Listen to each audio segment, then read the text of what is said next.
Yo, Inca, you want to come out here? Welcome back to the MDA. Let's just get right into it, man. It's Week 7 review and playoff preview, as I promised, is going up on Thursday, the 20th. So, let's get right into it, shall we? Well, I guess I'm not clicked on there. So, how's the weather? Anyways, playoff preview. Let's get it started. So, first match of the week was the Stockton Cerulean Edge beating the Orlando Celebratics 2-0. Not really too much to go over. I mean, Ian was pretty determined to not make playoffs, and he did that very successfully. And you know, it worked out for Bloody because we'll get to why it worked out so well. With Bloody taking a 2-0 victory and really good differential. I'm pretty sure this was, I want to say +8, but I don't quite remember.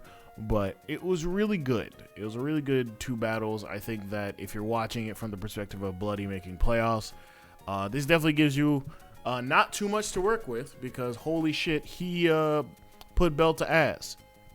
I'll give Ian credit. He definitely did try, but, you know, he wasn't looking forward to trying to make playoffs. So it is what it is. Congratulations to Bloody on his 2-0 victory as he moves on. And I'll tell you the seeding later because it's very interesting how everything worked out this time. But moving on to our next battle of the week, which was, you see it there correctly. I know you're probably thinking to yourself, Avery, what? Yep, the Zigzagoon is great. 2-1 set victory over the Malfour Mayhem.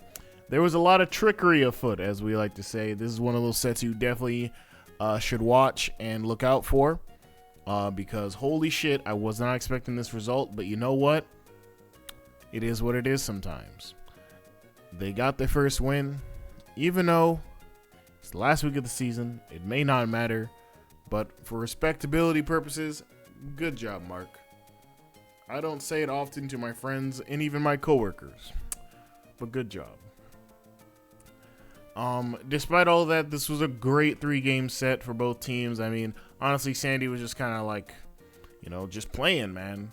And I guess Mark decided to turn up last week of the season, and I was right, at least this time. And I think I mentioned it in the Week 6 video, but being aware of Sandy losing, that puts him out of the running for the top 2 seeds.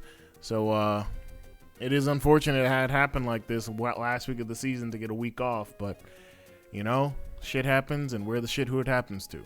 Lil Wayne said that, I think. Anywho, going over it.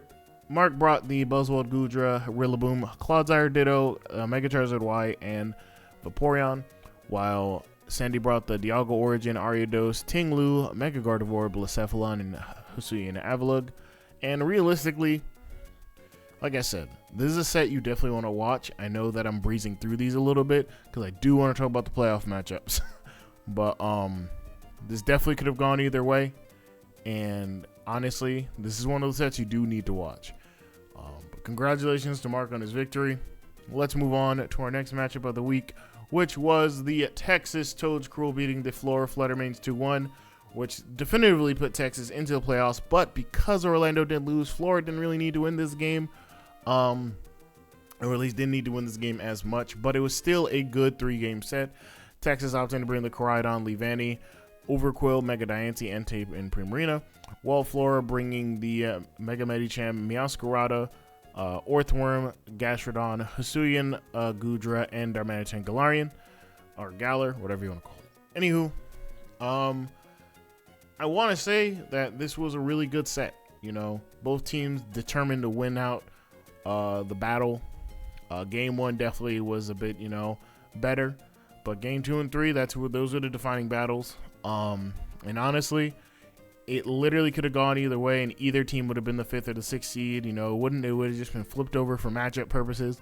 So I'm very proud of each team for trying this week. And for sure, definitely could have literally gone either way. Another great 3-game set, no doubt there. But congratulations, Texas, on their victory. As I'm not going to go through the replay. I think these are a lot of good games. At least these middle 2 games are really, really good. That you should definitely watch. But for the last game of the week, we had the Rachis Annihilate go 2-0 over the Electabuzz Little League, Could this be a preview for finals, barring any changes? Who knows? We saw Rachris bring the Miraidon, Mega Gallade, Iron Jugulus, Driftblim, Iron Treads, and Clefable, while Electabuzz brought the Ursaluna, Thunderous Therian. I'm pretty sure. I always mix them up.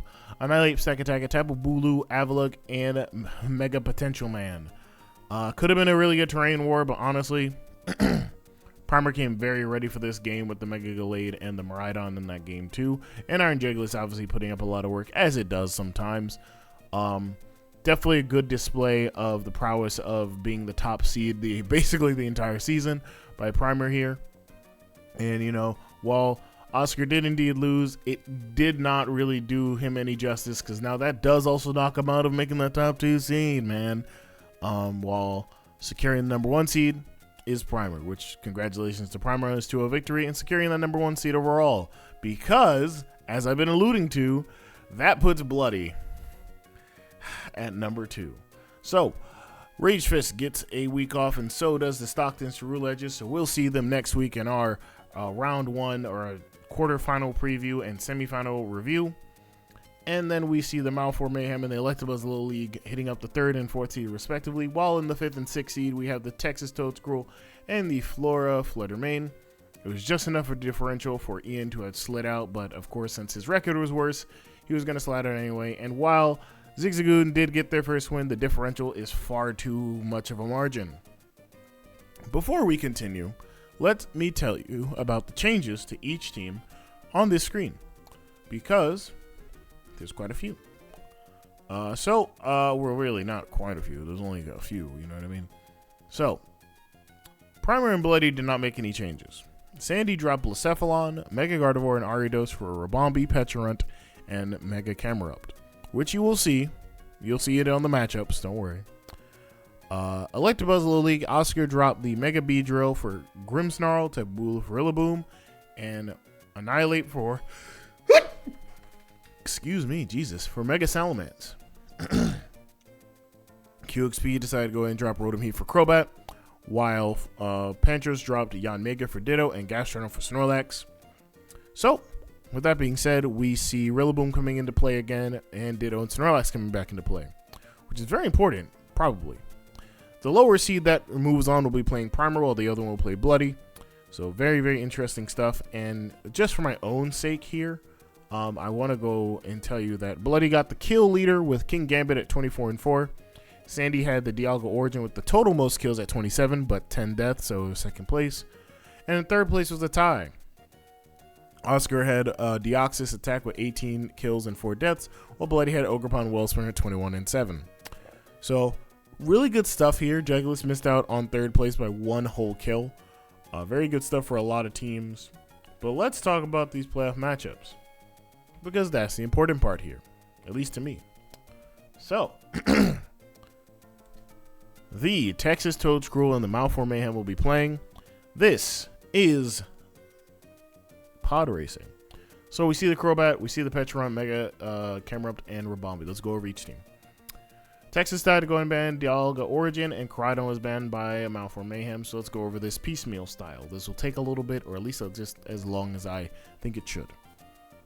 Texas, despite their record, has still been playing pretty well. I think they won their last few games here. And with the Sun team without its Sun setter, it doesn't really matter. This team defensively is still a little bit lacking, though I think Celesteela, Overquill, and Primarina can definitely serve as a really good defensive unit versus the team that it's fighting. With the Freedom of Terra, it is a little bit...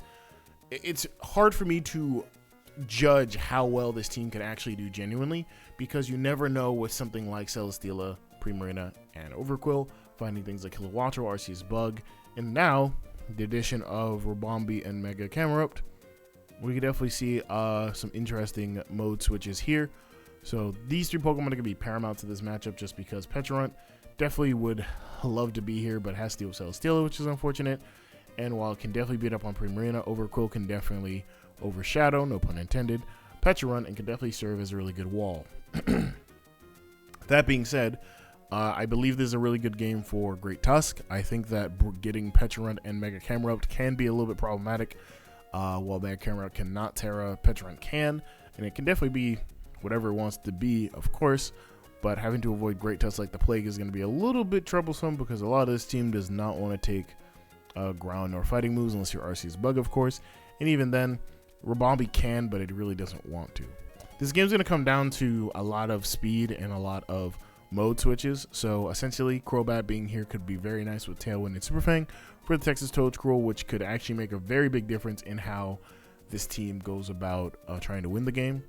And I see speed is definitely a big option because while Hisuian Electrode is very fast, it doesn't do a lot of damage this game. Honestly, it's one of those mons that regrettably is just fast to be fast. So from Texas's perspective, you could definitely see Mega Diancie being a very big X factor here. You can use Crobat to really whittle down things and use Mega Diancie in the end, or you can use it early on to Mega it and then get it out of there just so that you have something that can pivot into Rabombi going for Sticky Webs or hazards from Ting-Lu, Arceus, since I think he gets like everything. What is that, Avery? Mega Camerupt and Hisuian Avalugg. And that could definitely be the difference maker because a lot of these mons are on the ground, unfortunately. Without Koraidon, you're not in a bad spot, but it is a harder matchup because the Sun being able to activate things like Entei doing more damage and, you know, Great Tusk obviously doing a lot more damage would have been paramount here, but of course, we kind of figured Koraidon was going to be banned here. However, with the team composition they have, they can definitely win this match. It's not impossible, but I wouldn't say it's going to be an easy match, you know. Like I said, X Factor Mega Diancie is very proper here, or very much the mon to look out for. Well, it doesn't outpace certain mons like Kilowattrel and Rabombi and I think Arceus, I'm pretty sure. It still does a lot of good damage, and setting up hazards could definitely be very good for this team, as well as just honestly basic stall could really be the difference maker in this matchup, but we'll see. From Sandy's perspective, having Dialga Origin banned for the second time is not a big deal. Sandy's been able to really function this team without it and with it, and his team compositions are pretty unique. But somehow he's gotten this far, and it's worked, you know, for the most part. I feel like there is a Trick Room mode looming, you know, with Mega Camerupt and, you know, Alolan Exeggutor alongside Arceus. You could definitely see a Trick Room mode or a Tailwind mode with Bombi, as well as still Arceus and Kilowattrel at that point. Camerupt can definitely become a destructive force, but in Tailwind, it becomes a mess. A lot of this team doesn't want to see Mega Camerupt outside, and more often than not, Mega Camerupt does so much damage to the point where you do have to overprep for it. I definitely think it is a good X Factor this week, but my attention definitely goes towards at least Petron and Ting-Lu. A great defensive core. Just two mons, you would say, but really good defensive core for pivoting reasons, as well as covering up some weaknesses each other has, like fighting for Ting-Lu and indeed for Dark on Petron. With that being said, this is going to come down to Sandy being able to figure out what makes his opponent tick and really be able to strategize how to go about the matchup properly. Sandy's very good at doing fun shit, but he has to also make sure that the fun shit actually works. You know, things like Stockpile Kilowattrel can work only so many times, and you can also use things like how Bloody used like Fire Spin on Eternatus. You can do something even funnier on Arceus, I presume. But again, he's fighting without Dialga Origin, which is definitely one of the funnier mons on this team, but honestly, it could go either way. I'm still giving it to Sandy. I think this is a 3-game set, and a well-fought 3-game set, if anything.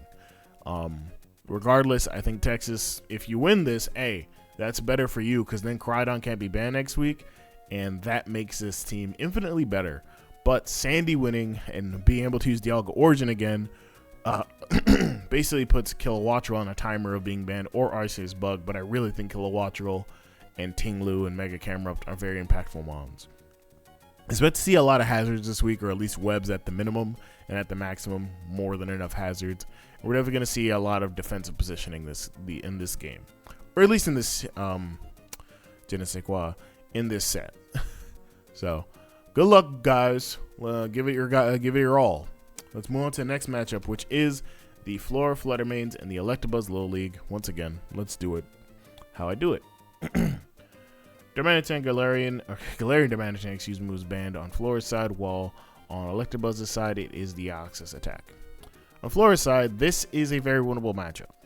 I feel like you have the ability to do a lot of funny things with Snorlax. I feel like without Deoxys being around, there's a lot of opportunity for setup, but you do have to be fearful of, Avalugg being able to go for its own body presses and its own setup, so you have to kind of one of you on that a little bit. You have to wager that if you're not set up properly, Stack Attacker can definitely become a problem. Or if you're not set up at all and Stack Attacker can come in, you have to be the right Terra. And Terra is definitely going to be the name of the game here for this team. Because a lot of these mons, while they would like to Terra, definitely have to play it very much by ear. Without Galarian Dimenitine, you still have a very good offensive mode with things like Fluttermane being able to do so much damage. And indeed, Snorlax being able to set up. But you also have Ditto now, which can copy literally anything on this team and is bothersome. So, Oscar has to make sure that he doesn't build a Mega Salamence or an Ursaluna or a Stack Attack. Really, a lot of mons here that could run back on his team and beat the shit out of it. As well, Meowscarada is definitely a really funny mon this week. I would like to say that it could do a lot of good work here, but again, it really depends on what the defensive capabilities of Oscar's team can do. With that being said, I think Flora has a better chance as being the low seed in this matchup to win. I think that there's a lot of good opportunity for Snorlax to do some setup, maybe not a lot, but definitely some. I think that if Orthworm can get its shit off finally for like the first time ever successfully and actually keep it around, it could definitely be very, very vital this game. And in addition to that, I think you have great breakers with, of course, Mega Medicham, Meowscarada, and Fluttermane. But genuinely, the X factor on this team is still going to be Snorlax. Ian definitely used it really well while he had it, but honestly, it's probably going to become a defining Pokemon in this matchup for Flora. On Electabuzz's side, man, losing Deoxys attack is brutal, but it is what it is. Last time these two teams fought, because I didn't say it for the first matchup, but at least for this one, it was AV Bulletproof Ursaluna, the name of the game. I only know this because they both, I think they mentioned it, or at least one of them did. But realistically, making your team a little bit more of a let me get up my screens and then get my shit off sort of team is really niche, or well, not niche, it's really good, excuse me. Grimmsnarl into Mega Salamence is a hellish duo, and indeed you do have ways to get up some hazards. I mean, you get up webs, you get up rocks, but realistically, losing Deoxys attack is actually brutal because that mon is a really great breaker. So you do have to put some reliance on Mega Salamence and a lot of reliance on it at that. Though you could go for a Trick Room with, I would say, Chandelure into Imagination with Ursaluna and Stack Attacka and Araquanid. So that's really neat. And with screens plus Trick Room and some of those mons, it could very much be hell. But the bad part is there's Terra involved. So you have to kind of play that guessing game of what's going to Terra and what is it going to be. And when it's going to Terra realistically. So this is definitely a tougher matchup for Electabuzz because honestly, with the way Mega Salamence functions, it could just set up one turn and then sweep. And then you're basically having to sack off some mons, finally find an answer, and then game 2 comes around and then that answer is dead early. I know how these things go. Well, it might not go that way this time. In addition to that, Ursaluna could definitely still be a very impactful mon in this game. I think it's the X factor for at least Electabuzz's team. If not, trying to keep Avalugg as healthy as possible because a lot of the physical offense on this team definitely abuses both Avalugg and Ursaluna. So having Grimmsnarl is really nice for screens. So then you can at least, have the theory that Mega Medicham won't just do over 50% to something like Ursaluna, Avalugg, and Stack Attacka because a lot of this team from a defensive standpoint is definitely very weak to Mega Medicham, but I mean, what mon really isn't? So definitely have to look out for that mon 100%. But as long as you're faster than it, things should work out. So I definitely expect more Thundurus, more Mega Salamence, and definitely Grimmsnarl should probably be here. It's probably the more impactful mon than Ursaluna, but I love Ursaluna so much, and it's done really well this season for Oscar, so it's definitely one of those mons. This is going to be a 2-to-1 set. I'm giving it to Electabuzz. I think that Oscar has had a really great season, and I don't like just saying, oh, the high seed is going to win. But I believe each of the low seeds have a very good chance at winning. So this is going to be an interesting one, and don't worry, for the rest of the playoffs, we will be VOD reviewing basically. So those will be at least longer videos in terms of commentary and in terms of what's going on play-by-play style. For these, this is the last kind of video like this, where I talk over like this. But don't worry, you will get the full Avery experience of me talking about the games, and I might do face cam. I don't know. My hair looks fucking awful, which if you wouldn't know that, but some of you would. If you know, you know. But that is going to do it for the Week 7 review and playoff preview. Please stick around. Stay tuned for the quarterfinal review and the semifinal preview, where I go over what teams won, how they won, and if they can make it further by beating the 1 or the 2 seed, depending on who wins and who loses. Be sure to check out the replays down below of Week 7, and be sure to join the server because they do also, ping the spectators so they can watch live for their own entertainment before you have to wait for me to make this sort of video. So, with that out of the way, thank you guys for watching. If you guys like this, leave a like, comment, subscribe, and until next time, good night and good luck.